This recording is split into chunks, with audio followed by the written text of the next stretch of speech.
Bonjour tout le monde, dans cette vidéo je vais vous présenter mes lectures du mois d'avril et j'ai lu pas mal de livres ce mois-ci, j'ai lu 6 livres. Donc je suis assez content parce que j'ai été assez productif et vous allez être content aussi parce que j'ai pas lu que de l'économie pour une fois. Donc je vais vous présenter ce que j'ai fait. Alors donc 6 livres, on va commencer donc par le premier. Alors déjà, ce matin, j'ai ouvert mon agenda et j'ai vu que la dernière date que j'avais touchée, c'était je crois le 19 mars. Bon, un peu plus tard, je sais plus, mais voilà. 19 mars, et là j'ai eu ce sentiment à nouveau très étrange, très particulier, qui s'apparente, je pense, à de la mélancolie, qui est genre que on a l'impression que le temps passe tellement vite, et vraiment ça m'a marqué et ça m'a refait penser à ce livre que j'ai lu au début du mois d'avril, qui est Les années de Annie Ernaux. Les années, vraiment un superbe ouvrage, vraiment un très bel ouvrage. Alors, de quoi ça parle? En fait, Les années de Annie Ernaux, c'est une autobiographie. Ça reprend un peu, comment dire, ça reprend toute sa vie, si vous voulez, depuis le début. Ça montre, elle explique, enfin non, elle explique pas, mais justement, elle témoigne de son évolution à travers le temps et de comment les choses ont changé. Et en fait, on la voit, elle en parle des premières années de sa vie, dans les années 50, dans un petit village qui est plus du tout aux conditions actuelles de développement, si vous voulez. Enfin voilà. Et vraiment, on voit son évolution, on voit la mobilité sociale, on voit ses études, on voit sa vie se dérouler, se mettre en place petit à petit. Et pour moi, il y a deux choses très importantes dans ce livre. La première chose, c'est que il y a une question du temps qui est traitée, qui est vraiment super intéressante. C'est que le temps est hyper fugace et en fait, faut vraiment en profiter. Faut pas, parce que moi, j'ai un problème qui m'arrive tout le temps, c'est fou, c'est terrible, c'est que je m'effraie, je suis terrifié par le temps qui passe, et vraiment c'est terrible pour moi, vraiment j'ai l'impression que tout passe tellement vite. Du coup, ce livre, Les années, m'a fait prendre conscience que oui, le temps passe super vite, mais c'est pas grave, c'est comme ça, on peut rien y faire, et autant en profiter, voilà. Donc ça, c'est vraiment un premier aspect super important pour moi.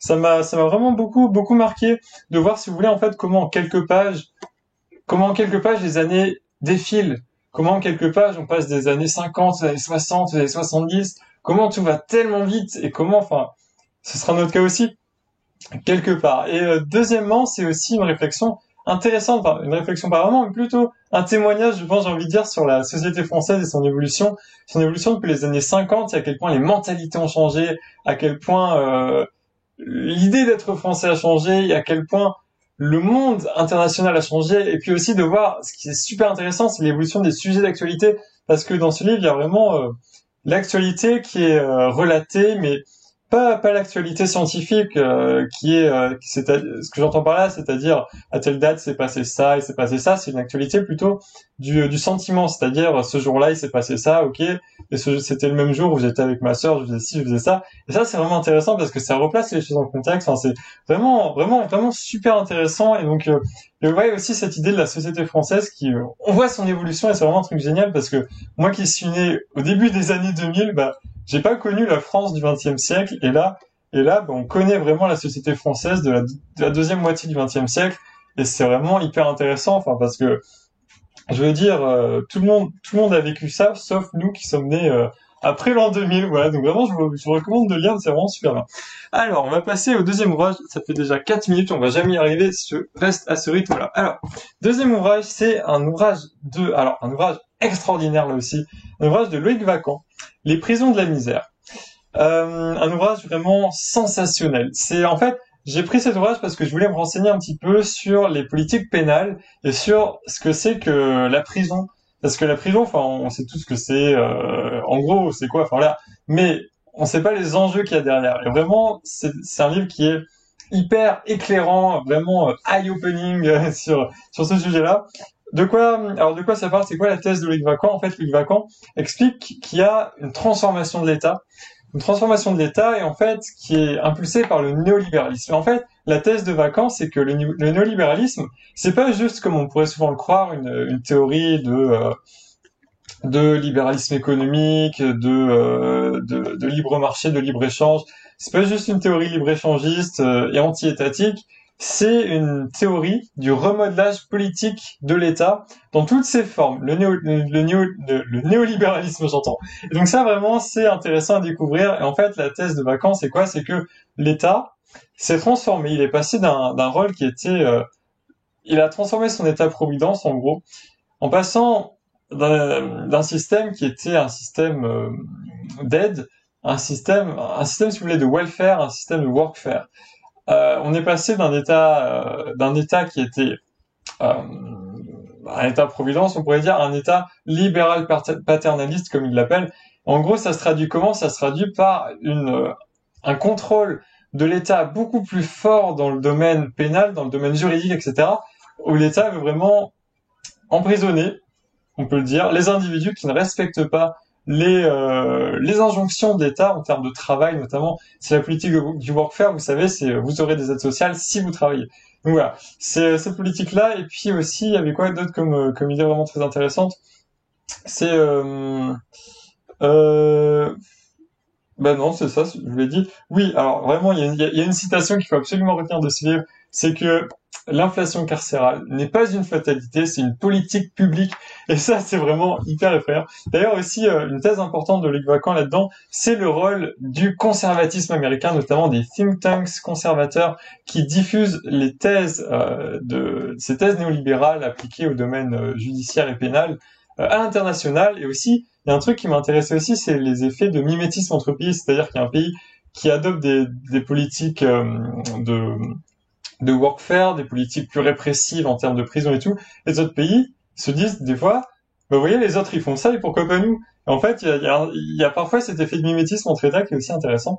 Et une dernière chose aussi qui m'a vraiment marqué, ah oui, c'était l'idée que vraiment il y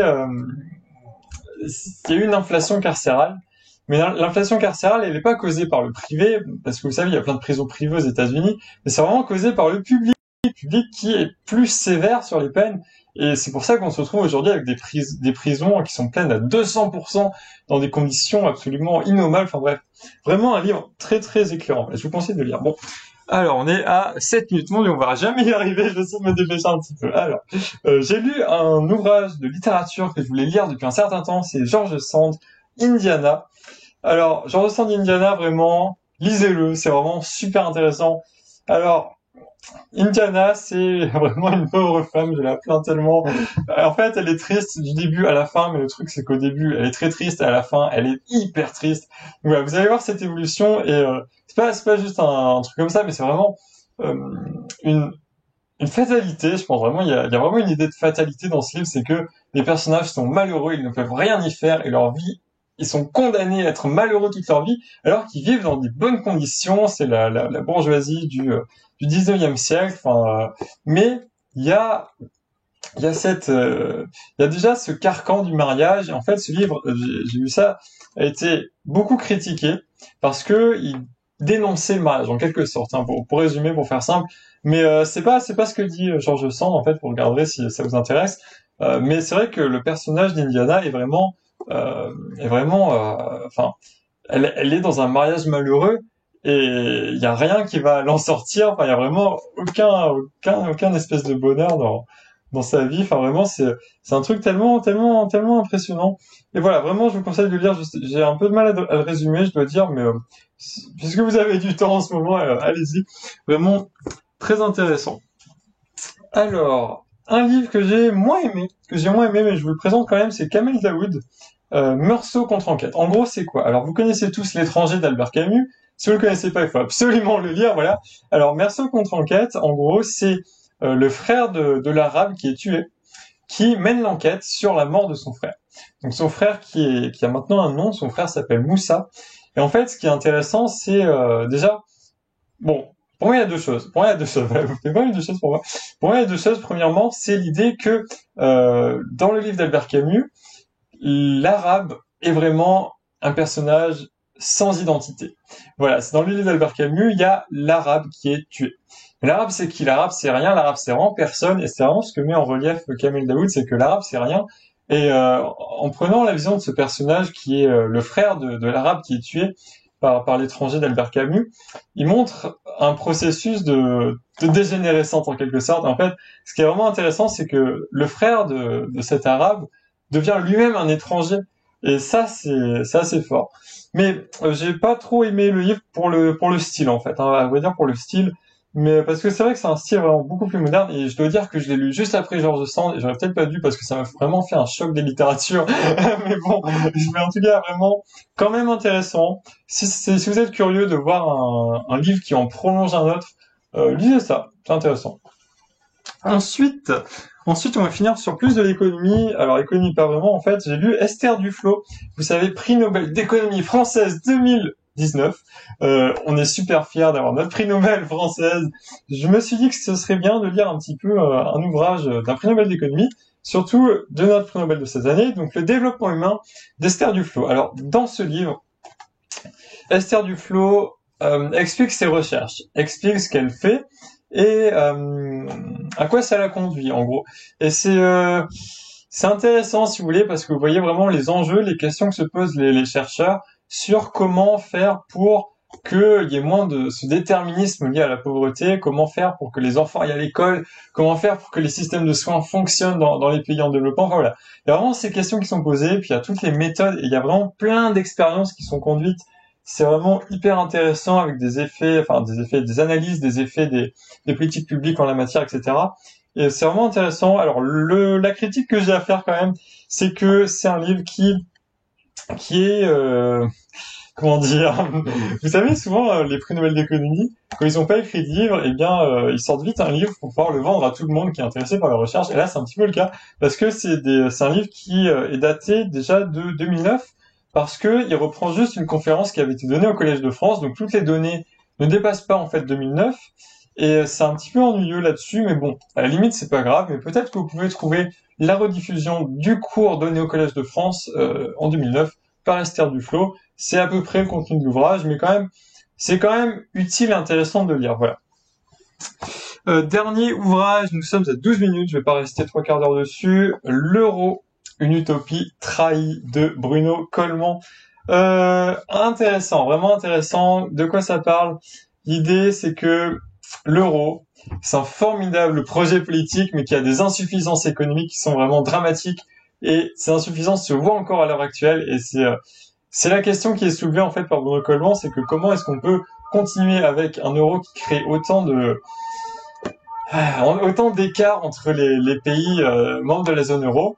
Et en même temps, une fois qu'on est dans ce système, on peut pas en sortir. Et en fait, ce que dit Bruno Coleman, alors déjà, il y a vraiment plusieurs choses qui sont avancées dans ce livre. Moi, je vous le recommande si vous voulez, si vous êtes intéressé par les questions monétaires, par les questions européennes aussi.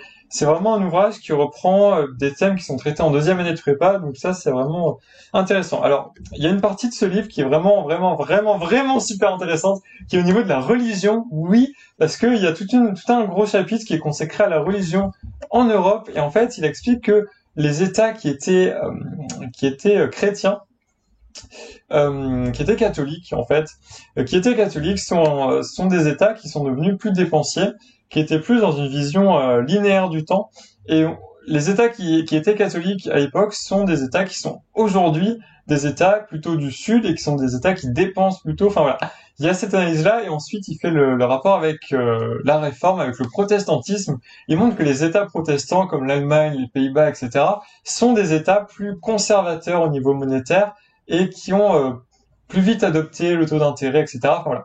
Vraiment, il y a des analyses sur le lien entre la religion et la monnaie qui est vraiment hyper intéressant parce que c'est bien de connaître la thèse de Weber sur le protestantisme, mais là, c'est un petit peu plus, enfin, je vais pas dire que c'est plus approfondi que Weber, si vous voulez, mais quand même, juste lire un gros chapitre sur monnaie et religion, c'est vraiment très intéressant. Et au niveau de l'euro, écoutez, ce que recommande Bruno Coleman, c'est plus de solidarité au niveau européen, au niveau des dettes, au niveau donc de la mutualisation de la dette, au niveau de politique fiscale aussi. Enfin voilà. Le problème, c'est que on a une union, on a une union économique et monétaire qui est absolument inachevée.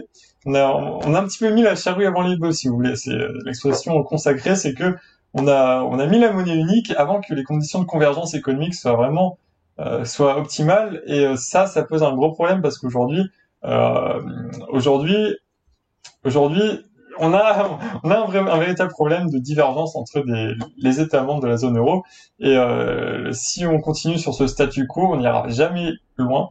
Et il nous faudrait absolument une intégration plus approfondie au niveau fiscal et budgétaire, au niveau aussi de la mutualisation des dettes publiques. Mais voilà, ça c'est vraiment ça. Enfin bon, voilà, c'est un truc. Mais l'euro, c'est vraiment intéressant, ouais, vraiment intéressant. C'est tout ce que j'ai lu aujourd'hui. Ouh là là, 15 minutes. C'est une vidéo très longue, j'espère que ça vous dérange pas. Bah voilà, dites-moi ce que vous avez lu, vous, ce mois-ci, ce mois d'avril. Quels ouvrages vous avez lus? Moi, ça m'intéresse vraiment toujours de savoir ce que vous lisez. En plus, des fois, je lis certains de vos ouvrages, mais pour le coup, George Sand, je l'ai lu parce que l'un de vous l'avait mis en commentaire de la dernière vidéo. Donc si vous avez des ouvrages à me recommander aussi, quoi que ce soit, et puis racontez-moi ce que vous avez lu ce mois-ci. Voilà, c'est tout. J'espère que vous allez bien, et puis on se dit à très bientôt pour de prochaines vidéos. Salut!